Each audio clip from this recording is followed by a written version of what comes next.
Hello, namaste. I'm Santosh Sudgari from Bulgaria. I wanna show my accommodation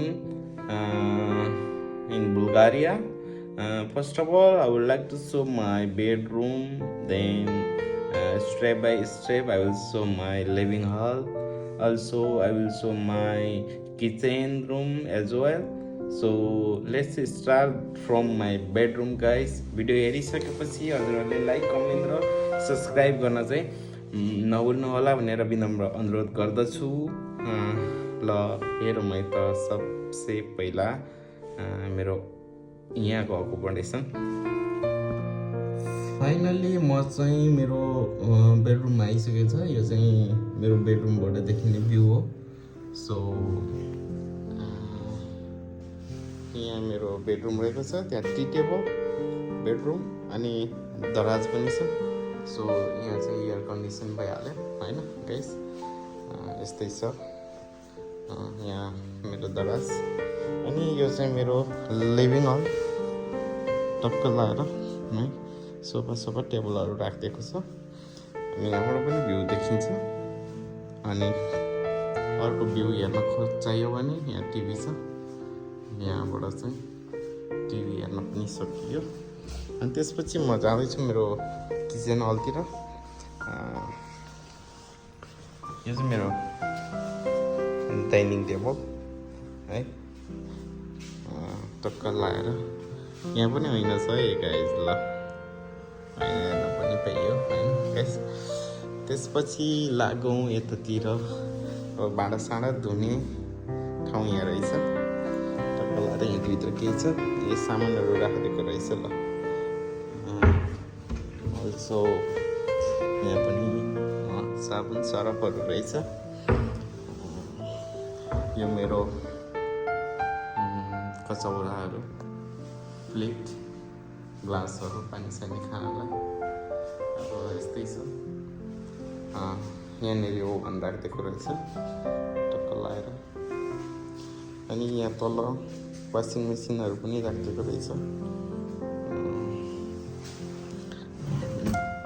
यहाँ चम्चाहरूको set, चक्कुहरू अनि डाडु पन्नी पनि रहेछ। सो फ्राई पिनहरू अनि यो खाना पकाउनको लागि होला सायद, प्लेट खाना खानको लागि कचौरा ठुल्ठुलो पनि रहेछ। अनि यहाँ इन्डक्सन चुलो चाहिँ यस्तो छ। यहाँ चाहिँ ग्यास अलाउड छैन, यो बत्तीबाट चल्ने हो। अनि एडजस्ट फ्यान, अब धुवाँसुवा आयो भने यहाँबाट चाहिँ बाहिर फ्याँक्ने रहेछ। अनि अब हेर्दै जाउँ के राखिदिएको छ। यो खाली रहेछ। अनि यहाँ भाँडाहरू रहेछ ठुल्ठुलो थाल। अब यहाँ के खाने हो थाहा छैन है। अनि यो पनि खाली रहेछ।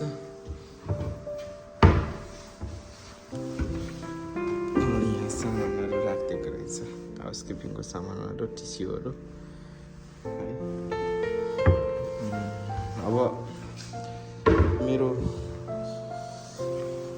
किचनबाट देखिने भ्यू यही हो।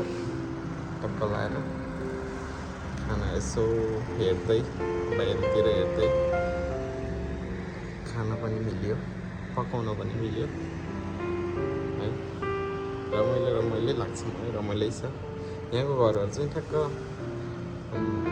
पुरानो टाइपको घर।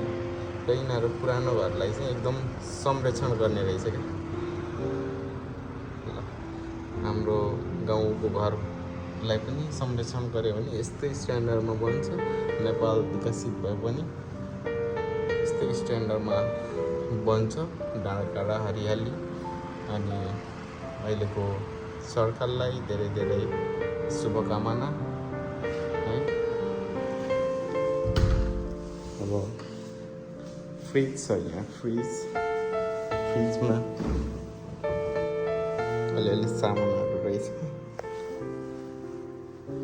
एप्पल, दुध जुसहरू पनि रहेछ। ल ठिक छ है त गाइस, यही नै हो मेरो भिडियो, मेरो किचन। ल है त गाइस फाइनल्ली भिडियो चाहिँ म एन्ड गर्दैछु।